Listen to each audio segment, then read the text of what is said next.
안녕하십니까. 저는 한국은행 미시제도연구실장 이동원입니다. 오늘 이 자리에 불러주셔서 너무 감사드립니다. 저는 오늘 여러분께 입시경쟁 과열로 인한 우리 사회 문제에 대해 자세히 말씀을 드리고 이를 완화하고 동시에 대학 내 다양성을 확대하기 위한 방안으로서 지역별 비례 선발제를 제안드리고자 합니다. 여기에 제가 최근 입시에 관련된 신문기사들 헤드라인들을 모아봤는데요. 보시면은 사교육비 폭탄, 지방학생, 강남 지역 월세집으로 몰려 번아웃 겪는 학생들과 같은 신문기사들이 많이 있었습니다. 그래서 제가 30년 전에 대학에 입학했는데요. 그때나 지금이나 명문대 진학을 위한 입시 경쟁은 치열하고 이로 인해서 많은 사람들이 어려움을 겪고 있음을 알 수 있습니다. 오늘 제가 발표하고자 하는 것은 앞서 말씀드린 명문대를 향한 입시 경쟁 과열이 우리 사회에 여러 많은 구조적 문제를 일으키고 있다는 것입니다. 오늘 저는 여러분께 여러 가지 데이터를 통해 가지고 이러한 점을 상기시켜드리고 그래서 이제는 정말 이제는 변화가 필요한 시점이라는 점을 강조드리고자 합니다. 총 4가지 문제로 묶어서 말씀을 드릴 건데요. 첫 번째는 사교육 불평등이 심하다 보니 사회경제적 지위의 대물림이 심화되고 있다는 것입니다. 두 번째는 상위권대에 서울 출신 학생의 비중이 너무 높아서 대학 내 지역적 다양성이 부족하다는 것입니다. 세 번째는 사교육 환경이 좋고 그래서 상위권대 진학률이 높은 서울로 이주하려는 수요가 높아서 수도권 인구 집중이 발생을 하고 있습니다. 그리고 교육비 부담 등이 저출산을 유발하고 있습니다. 마지막으로 우리 청소년과 대학생들이 과도한 학업 스트레스 등으로 인해서 정서 불안 및 교육 성과 저하를 경험하고 있습니다. 사실 그동안 여러 차례 대입제도가 개편되어 왔는데 이러한 사회 문제는 변함없이 지속이 되고 있습니다. 이처럼 입시 경쟁 과열로 인한 악순환, 즉 나쁜 균형에서 벗어나기 위해서는 저희는 과감한 접근이 필요하다고 생각을 했습니다. 그래서 지역별 비례 선발제를 제안드리게 됐습니다. 이제 본격적으로 대학 입시로 인한 우리 사회 문제에 대해서 부터 자세히 말씀을 드리겠습니다. 총 4가지 사회 문제에 대해서 말씀을 드리겠습니다. 입시 경쟁 과열로 인한 첫 번째 사회 문제는 사회 경제적 지위의 대물림 심화입니다. 우리나라 교육열을 보여주는 대표적인 지표인 사교육비는 왼쪽 그래프에서 보실 수 있듯이 명목 기준으로 보나 또는 물가를 통제한 실질 기준으로 보나 꾸준히 상승을 지속해 왔습니다. 이로 인해서 오른쪽 두 번째 그래프에서 보실 수 있듯이 소득 수준이나 거주 지역에 따라 사교육비가 큰 차이를 보이고 있습니다. 예를 들어서 800만 원 이상 계층은 200만 원 미만 계층에 비해 사교육비가 약 2.5배가량 많습니다. 그리고 서울 지역은 읍면 지역에 비해 사교육비가 2배가량 많았습니다. 이처럼 사교육 불평등이 심하다 보니 소득 수준별로 상위권대 진학률이 큰 차이를 보이고 있습니다. 그래서 이는 부모의 경제력이 입시에 크게 영향을 미친다는 점을 보여주고 있습니다.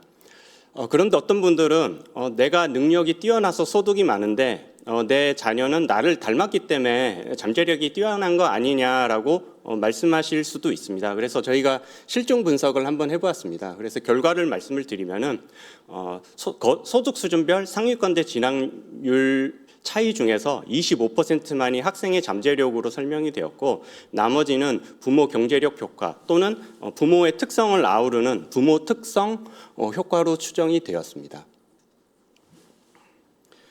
오늘 발표에서 제가 많은 시간을 할애해서 집중적으로 설명드리고자 하는 것은 사교육 불평등으로 인해서 거주 지역별로 상위권대 진학률이 큰 차이를 보이고 있다는 점입니다. 대표적인 상위권대가 서울대인데요. 이 그래프는 2018년도 서울대 진학생의 지역별 분포를 보여주고 있습니다. 여기서 파란색 선이 서울대 진학생의 지역별 분포이고요. 주황색 선은 일반고 졸업생의 지역별 분포입니다. 그리고 중요한 것은 둘 간의 차이인데요. 제가 막대 그래프로 표시를 하였습니다. 그리고 빨간색 음영은 서울 강남 3구하고 서울 기타 지역을 제가 표시를 해놨는데 보시면은 막대 그래프가 뚜렷한 양의 값을 나타내고 있음을 알 수 있습니다. 즉 서울 출신 학생은 학령 인구 비중에 비해 서울대에 너무 많이 가고 있음을 확인할 수 있습니다. 이처럼 사교육비 지출이 높은 지역일수록 상위권대 진학률이 높다는 것은 학생이 어느 지역에 사느냐가 입시에 크게 영향을 미친다는 점을 의미를 합니다. 그래서 이러한 효과를 거주지역 효과라고 명칭을 붙여볼 수 있을 텐데요. 이 거주지역 효과는 지역 간의 소득 수준, 사교육 환경 등 여러 사회경제적 배경의 차이를 반영하고 있습니다. 그런데 어떤 분은 서울 학생들이 능력이 뛰어나서 상위권대에 많이 가는 거 아니냐라고 말씀을 하실 수 있습니다. 그래서 앞에 분석과 비슷하게 저희가 상위권대 중 하나인 서울대를 대상으로 지역별 진학률 격차에 학생의 잠재력이 얼마나 기여를 하는지 그리고 거주지역 효과가 얼마나 기여를 하는지를 분해를 한번 해보았습니다. 이러한 분석을 위해서는 지역별로 학생의 이제 잠재력을 측정을 해야 되는데요. 저희는 오늘 여기 지금 나와 계신 그 서울대 김세직 교수님이 제안하신 방법을 사용을 했습니다. 이 방법은 지역별 학생의 지능 분포를 추정하는 것인데요. 선행 연구를 보면 학생의 잠재력은 지능, 즉 IQ나 수학 점수 등으로 흔히 측정이 됩니다. 그래서 저희는 지능을 학생 잠재력을 대표하는 변수로 사용하였습니다. 그래서 김세직 교수님이 제안하신 방법을 적용하면 아래 그래프와 같이 지역별로 학생 잠재력 분포를 추정할 수 있습니다. 그리고 여기에 서울대의 입학 정원 수를 반영을 하게 되면 잠재력 순위에 따른 합격자 커트라인을 찾을 수 있고 그래서 지역별로 합격자를 선발을 할 수 있습니다. 그래서 결과론적으로 지역별로 잠재력을 기준으로 한 서울대 진학률을 가상으로 추정을 해볼 수 있습니다. 우선 그 분석 결과를 전국을 크게 서울과 비서울로 나누어서 잠재력 기준 서울대 진학률을 살펴보았는데요. 그래프를 보시면 초록색 막대가 잠재력 기준 서울대 진학률 추정치이고 빨간색 막대는 실제 진학률입니다. 잠재력 기준 추정치를 보시면은 서울 지역이 비서울 지역보다 조금 높기는 합니다. 그런데 실제 진학률은 이에 비해서 지역 간 격차가 매우 큼을 알 수 있습니다. 그래서 저희가 이 분석 결과를 이용해서 계산을 해보니까 서울과 비서울 간 실제 서울대 진학률 차이 중에서 8%만이 학생 잠재력으로 설명이 되었고 나머지 92%는 거주 지역 효과로 나타났습니다. 이제 지역 단위를 좀 더 세분화한 결과를 보여드릴 텐데요. 첫 번째 그래프는 시도별로 세분화한 것입니다. 서울의 경우에는 유명한 사교육지가 중심지가 있는 서울 강남 3구하고 기타 지역으로 더 세분화했습니다. 초록색 선이 잠재력 기준 진학률 추정치이고 빨간색 선이 실제 서울대 진학률입니다. 보시면은 실제 진학률은 잠재력 기준 진학률에 비해서 지역 간 격차가 매우 큼을 알 수 있습니다. 그리고 서울 지역의 경우에는 그 괴리가 상당히 큼을 알 수 있습니다. 그리고 다음 그래프는 서울을 대상으로 지역 단위를 자치구별로 좀 더 세분화한 결과입니다.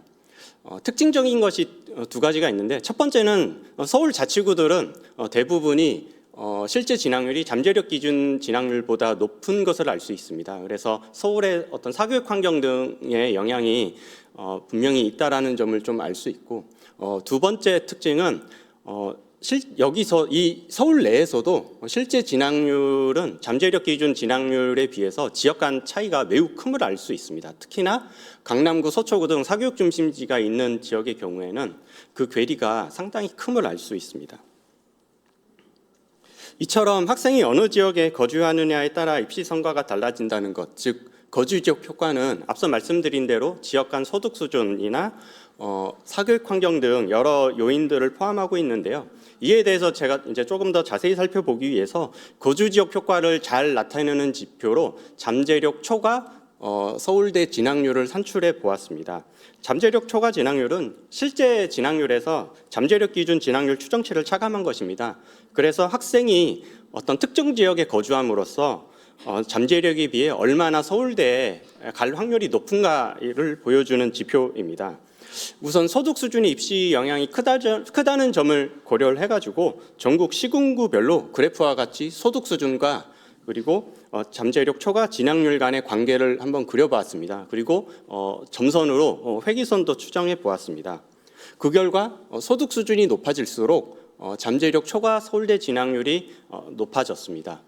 그런데 만약 소득 수준만 입시 결과에 영향을 미친다면 모든 지역이 저 회기선 쪽에 밀집되어야 할 것입니다. 하지만 보시다시피 그렇지는 않았습니다. 예를 들어서 저기 강남구 서초구 지역이 있고 그 밑에 보시면 A 지역이 있는데 두 곳은 소득 수준은 비슷한데 보시면은 잠재력 초과 진학률은 상당한 차이가 남을 알 수 있습니다. 이는 아마도 강남구 서초구에 유명한 사교육 중심지가 있는 영향으로 보입니다. 또 하나 이제 저희가 빨간 점으로 서울 자치구들을 표시를 해봤는데요. 보시면은 대부분의 지역들이 저 회기선 위쪽에 있습니다. 즉 서울의 많은 지역들은 소득 수준에 비해서도 어떤 사교육 환경 등의 영향들로 인해서 서울대 진학률이 높다는 점을 또 확인을 할 수 있습니다. 이러한 모습은 상위권대 진학률이 학생 잠재력과 크게 괴리되어 있는 점을 완화하기 위해서는 단순히 소득 수준만 통제해서는 안 되고 거주 지역도 고려를 해야 된다는 점을 보여주고 있습니다. 지금까지 일단 제가 길게 말씀드린 걸 한번 정리를 해드리면 소득 수준이 높고 사교육 환경이 좋은 지역의 학생들이 상위권대에 진학할 기회를 더 많이 얻고 있는 것으로 나타났습니다. 이는 사회경제적 지위의 대물림을 심화시키고 이는 우리 경제의 역동성을 저하시키는 요인이 되고 있습니다. 그리고 다음으로 입시 경쟁 과열로 인한 두 번째 사회 문제는 대학 내 교육적 다양성이 부족하다는 것입니다. 첫 번째 그래프를 보시면은 서울대뿐만 아니라 연대, 고대에서도 신입생 중에서 서울 출신 학생이 차지하는 비중이 월등히 높은 점을 확인을 할 수 있습니다. 그리고 다음 그래프는 지역별로 고3 학생 중 서울대 진학생 비중의 추이를 연도별로 그려본 것인데요. 보시면은 서울 지역은 꾸준히 상승을 하고 있는 반면 지방광역시는 하락을 하고 있어서 이러한 대학 내 지역적 다양성이 지속적으로 훼손되고 있음을 확인할 수 있습니다. 그리고 입시 경쟁 과열로 인한 세 번째 사회 문제는 저출산 만원 그리고 수도권 인구 집중입니다. 입시 경쟁 과열은 저출산과 만원의 주요 요인 중 하나로 작용을 하고 있는데요. 많은 사람들은 설문조사를 해보면 교육, 양육 비용 부담, 취업 여건 미흡 등 경제적 부담을 저출산이나 만원의 원인으로 많이 꼽고 있었습니다. 이는 과도한 사교육비 부담이 우리 청년들이 출산이나 결혼을 꺼리는 주요 원인이 됨을 알려주고 있습니다. 오른쪽 그래프는 세종대에 계신 김성훈 교수님이 과연 우리 교육열이 얼마나 저출산을 이렇게 유발하고 있는지를 직접 추정을 해보신 결과인데요. 우리나라의 교육열이 존재함으로 인해서 소득 대비 사교육비 비중이 6%포인트 상승을 하고 이러한 경제적 부담으로 인해서 무자녀 비율이 3%포인트 증가하는 것으로 추정이 돼서 상당히 이 교육열이라는 게 우리 저출산에 많이 기여를 하고 있음을 알 수 있습니다. 그리고 입시 경쟁 과열은 교육 여건이 좋은 서울로의 이주 수요를 촉발하고 있는데요. 명문 고등학교 진학, 명문 학원 등록 등 교육 목적을 위해서 서울로 전입하는 초중생 비중이 보시면은 꾸준히 상승해 온 것을 아실 수 있습니다. 그리고 이를 강남구와 서초구가 주도했음을 알 수 있습니다. 이러한 서울 이주 수요는 수도권 인구 집중과 오른쪽 그래프에서 보실 수 있듯이 서울 주택 가격 상승을 유발하는 요인이 되고 있습니다. 그리고 아시다시피 수도권 인구 집중과 그러니까 주택 가격 상승 자체가 또 저출산과 만원의 원인이 되기 때문에 입시 경쟁 과열은 이쪽 경로를 통해서도 교육비뿐만 아니라 이쪽 경로를 통해서도 저출산과 만원을 심화시키고 있습니다. 그리고 입시 경쟁 과열로 인한 마지막 사회 문제는 학생의 정서 불안 및 교육 성과 저하입니다. 우선 청소년을 보면 우리 청소년들의 경우 방과 후 학습 시간이 주요 교육에 비해서 월등히 높은 것을 확인할 수 있습니다. 이러한 학업 부담과 스트레스는 정서와 안정을 저하해서 청소년 자살률이 주요 교육에 비해서 높은 수준을 나타내는 요인이 되고 있습니다. 그리고 중고교 과정이 입시 위주로 운영이 되고 또 옆에 급부와 경쟁해야 되는 상황이다 보니 청소년의 협동심이나 창의성이 발전하지 못하고 있습니다. 입시 경쟁은 대학생에게도 부정적 영향을 미치고 있는데요. 대학 간판을 중시하는 경향으로 인해서 명문대 재수생 비중이 계속적으로 상승하는 모습을 보실 수 있습니다. 또 많이 경험하셨겠지만 그 치열한 입시 경쟁을 뚫고 나서 막상 대학에 들어가면 번아웃 때문에 공부를 안 하는 경향이 많이 있습니다. 또 적성이나 진로를 충분히 탐색하지 못하고 전공을 선택하다 보니 대졸자의 전공과 직업이 불일치하는 비중이 40%나 되고 있습니다. 이처럼 입시 경쟁이 대학생에 미치는 부정적인 영향은 결국 대학생의 노동시장 성과에 악영향을 미치고 있습니다. 지금까지 입시 경쟁 과열로 인한 여러 사회 문제에 대해 자세히 말씀을 드렸습니다. 사실 그동안 입시 제도가 여러 차례 개편이 되어 왔습니다. 그러나 말씀드린 입시 경쟁 과열로 인한 사회 문제는 아시다시피 크게 변화가 없었습니다. 이는 우리 사회가 끊임없는 입시 경쟁의 악순환, 즉 나쁜 균형에 빠져 있기 때문입니다. 그래서 이를 깨기 위해서는 저희는 과감한 접근이 필요하다고 보았습니다. 그래서 지역별 비례 선발제를 제안드리게 되었습니다. 지역별 비례 선발제도라는 것은 명칭 그대로 상위권대가 지역별 학령 인구 비율을 반영해서 신입생을 선발하는 제도입니다. 다만 두 가지 중요한 점이 있는데요. 첫 번째는 이 제도를 입학 정원 대부분에 적용해야 한다는 것입니다. 그래야 사회 문제를 효과적으로 완화할 수 있고 또 소수 학생에 대한 낙인 효과도 없습니다. 그리고 두 번째는 대학이 선발 기준이나 전형 방법 등을 자율적으로 선택한다는 것입니다. 현재 서울대에서 지역균형 전형을 운영하고 있는데요. 이 지역균형 전형의 경우에는 입학 정원의 20%에 못 미치게 운영을 하고 있고 또 선발 기준이나 전형 방법을 자유롭게 선택을 할 수 없다는 점에서 지역별 비례 선발 제도는 이 서울대 지역균형 전형과 크게 차이가 나고 있습니다. 그리고 이제 정부의 역할은 일단 이 대학의 움직임을 허용을 해주고 만약 필요하다면은 재정 지원 등 인센티브를 제공을 해줄 수 있습니다. 그리고 사후적으로 대학이 그 입학 전형을 준수했는지 점검하는 역할을 수행만 하면 됩니다. 사실 앞서 말씀드린 여러 사회 문제들은 입시제도 문제 외에 예를 들어서 일자리 양극화 등 여러 요인들이 작용을 하고 있습니다. 그래서 이러한 문제를 단번에 해결할 당일 방안은 없고 그래서 노동시장 구조 정책 등 여러 가지 다른 정책을 병행하는 것이 좋습니다. 그러나 이러한 정책들은 추진 과정에서 어려움이 많고 또 중장기적인 성격이 강해서 성과를 거두기까지 많은 시간이 소요되는 경향이 높습니다. 반면에 지역별 비례 선발제는 대학이 나서서 이 제도를 도입하기만 하면 빠르게 사회 문제를 완화할 수 있는 계기를 마련할 수 있고 또 다른 중장기 정책의 추진에도 탄력을 줄 수 있을 것으로 저희는 기대하고 있습니다. 지역별 비례 선발제를 도입하면서 여러 가지 정해야 되는 세부 사항들은 대학이 자율적으로 판단해 설계하면 될 것입니다. 물론 이제 입학본부 측에서 이 제도를 도입할 때 고려해야 될 사항이 많이 있을 텐데요. 저는 여기서 두 가지만 강조를 드리고자 합니다. 첫 번째는 지역별 선발 비율을 정하는 방식이 있는데요. 사실 이거는 여러 가지 창의적으로 많이 생각을 해볼 수 있습니다. 그래서 저희가 이제 가장 먼저 떠올릴 수 있는 것은 지역별 학령 인구 비율과 정확하게 일치시켜가지고 신입생을 선발해 볼 수 있습니다. 그런데 실제로 입학본부가 고3 학생 비중에 정확하게 일치시켜가지고 신입생을 선발하는 것은 실무적으로 사실 어려움이 좀 있을 수 있습니다. 그래서 보다 현실적이고 유연한 방안으로서 지역별 선발 인원의 상한을 설정하는 방식도 고려해 볼 수 있습니다. 그리고 다음 고려사항으로 유예 기간을 충분히 제공을 해 주어야 합니다. 그래야 학생과 학부모가 거주지 이동 등을 통해서 충분히 대비할 수 있는 여유를 가질 수 있습니다. 이제 지역별 비례 선발 제도의 기대 효과에 대해서 말씀을 드리겠습니다. 총 3가지 기대 효과를 말씀을 드리겠습니다. 첫 번째 기대 효과는 로스트 아인슈타인 현상을 완화할 수 있다는 것입니다. 로스트 아인슈타인 현상이라는 것은 학생의 사회경제적 배경으로 인해서 아인슈타인이 될 잠재력 있는 학생을 우리 사회가 놓쳐버리고 있는 현상을 의미를 합니다.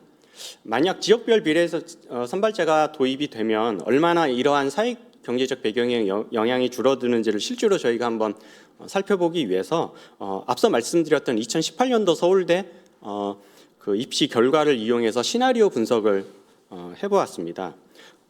지역별 선발 인원의 상한을 설정하는 방안을 적용을 했는데요. 보다 구체적으로 말씀을 드리면 전체 입학생 중 특정 지역 출신의 비중을 해당 지역의 학령 인구 비중 대비 0.8배 이상 그리고 1.3배 이하가 되도록 한번 해보았습니다. 그래서 첫 번째 그래프가 그 결과를 보여주고 있는데요. 가파른 실선이 실제 서울대 진학률이고 그리고 파란색 선이 앞서 추정했었던 잠재력 기준 서울대 진학률입니다. 그리고 가운데 선이 제도를 도입한 이후에 변화된 진학률입니다. 보시다시피 서울대 진학률이 제도 도입 이후에 학생 잠재력 기준 추정치에 상당폭 근접하고 있음을 알 수 있습니다. 그리고 오른쪽 그래프는 실제 진학률하고 잠재력 기준 진학률 추정치 간의 격차를 지역별로 평균을 내본 것인데 빨간색 막대는 현재 이제 실제 격차에 따른 이제 평균치고 노란색 음영은 제도 도입 후 격차의 평균입니다. 이거를 보시면은 제도 도입 후에 이 서울대 진학률이 학생 잠재력과 괴리된 정도가 약 64% 정도 감소되는 것으로 나타났습니다. 시나리오 결과를 보고 약간 믿기지 않겠다 이렇게 생각을 하실 수도 있습니다. 그래서 저희가 지역별 비례 제가 타당한 건지 정말로 잠재력 있고 대학 수학 능력을 갖춘 인재를 뽑을 수 있는 건지 이제 조금 더 현실적으로 확인을 해볼 필요가 있는데 그거를 볼 수 있는 게 서울대 지역균형 전형과 기회 특별 전형 입학생의 학업 성과를 그래서 저희가 한번 살펴보았습니다. 맨 첫 번째 그래프가 지역별로 이제 학생의 학기 성적 변화를 저희가 본 것인데요.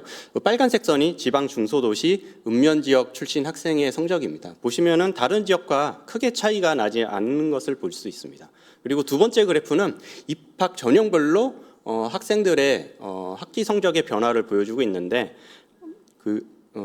초록색 선이 수시 지역균형 전형 입학생의 성적입니다. 보시면은 정시 일반 학생에 비해서도 높고 다른 전형 학생과 성적이 크게 차이 나지 않는 것을 보실 수 있습니다. 일반적으로 일반 학생이 지역균형 전형을 통해서 많이 입학한다는 점을 이제 상기를 하면 이러한 결과는 지역균형 전형을 통해 입학한 지방 학생이 다른 학생과 대등한 학업 성과를 거두고 있다라는 것을 확인할 수 있습니다. 그리고 오른쪽 두 개 그래프는 상대적으로 대학 수학 이수 준비가 부족하다고 여겨지는 농어촌 학생 등 기회균형 특별전형 입학생의 학업 성과를 보여주고 있습니다. 저희가 사회과학대랑 공과대를 대상으로 수치를 뽑아봤고 파란색 선이 그 기회균형 특별전형 입학생의 성적인데 보시다시피 다른 학생보다 뒤처지지 않음을 확인을 할 수 있습니다. 이러한 결과는 지역별 비례 선발제를 도입을 해도 대학이 충분히 잠재력 있는 인재를 선발할 수 있고 그래서 이 제도의 타당성을 보여주는 그런 결과입니다. 두 번째 지역별 비례 선발제도의 기대 효과는 대학 내 교육적 다양성을 확대할 수 있다는 것입니다. 선행 연구들을 보면 인종, 민족, 문화 등 대학 내 여러 학생의 다양성을 확대를 하게 되면 여러 많은 교육적 이점을 얻을 수 있는 것으로 분석을 하고 있습니다. 우리나라의 경우에는 인종, 언어 등이 매우 동질적인 사회인데요. 그래서 출신 지역은 이러한 다양성 교육적 이점을 얻을 수 있는 효과적인 수단이 될 수 있습니다. 그리고 세 번째 마지막 기대 효과는 입시 관련 사회 문제를 완화할 수 있다는 것입니다. 앞서 살펴본 많은 사회 문제들은 대충 이제 좀 이렇게 짐작을 하시겠지만 입시 경쟁 과열로 인한 악순환이 어떤 지역 불균형을 만들어내고 있다는 점과 연관되어 있다는 점을 아실 수 있습니다. 사실 이 부분이 굉장히 중요한데요. 이 도표를 보시면은 서울 지역의 어떤 상위권대 진학률이 뚜렷하게 높으면은 지방 학생은 사교육으로 이걸 극복을 할 수 없기 때문에 서울로 이주를 할 수밖에 없습니다. 그렇게 되면은 서울의 학원이나 학교뿐만 아니라 아파트 등 교육 자원에 대한 수요가 집중이 됩니다. 그렇게 되면 학원 강사 등 교육 자원 공급도 집중이 됩니다. 이는 서울의 사교육 환경을 더 좋게 만들고 또 상위권대 진학률을 더 높이는 결과, 이런 악순환을 낳게 됩니다. 이러한 악순환 가운데에서 수도권 인구 집중과 그리고 서울 주택 가격 상승은 심화가 되고, 이는 교육비 부담 증가와 함께 저출산을 더욱더 높이는 그런 요인이 됩니다. 그런데 지역별 비례 선발제로 서울과 비서울 지역 간 상위권대 진학률을 이렇게 격차를 없애게 되면 이러한 악순환을 깨서 많은 사회 문제를 완화할 수 있습니다. 그리고 지역별 비례 선발제도의 또 다른 이제 효과로서 그 지역별 비례 선발제도가 도입이 돼가지고 입시 경쟁이 지역별로 분산이 되고, 또 대학이 여러 다양한 선발 기준으로 학생을 뽑게 된다면 한 줄 세우기 경향이 완화가 되면서 학생이 느끼는 경쟁 압력이 줄어들고 또 여러 교육 성과를 올리는 그런 계기를 마련할 수 있습니다.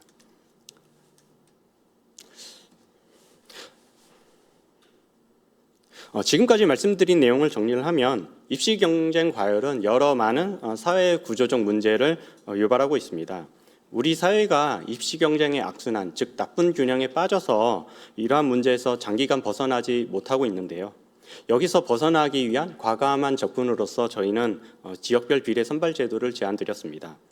특히 강조하고 싶은 것은 대학이 나서서 이 제도를 도입만 하면 어떤 정부의 정책적인 정책 개입 없이도 많은 사회 문제를 완화할 수 있는 어떤 단초를 마련할 수 있음을 기억해 주셨으면 좋겠습니다.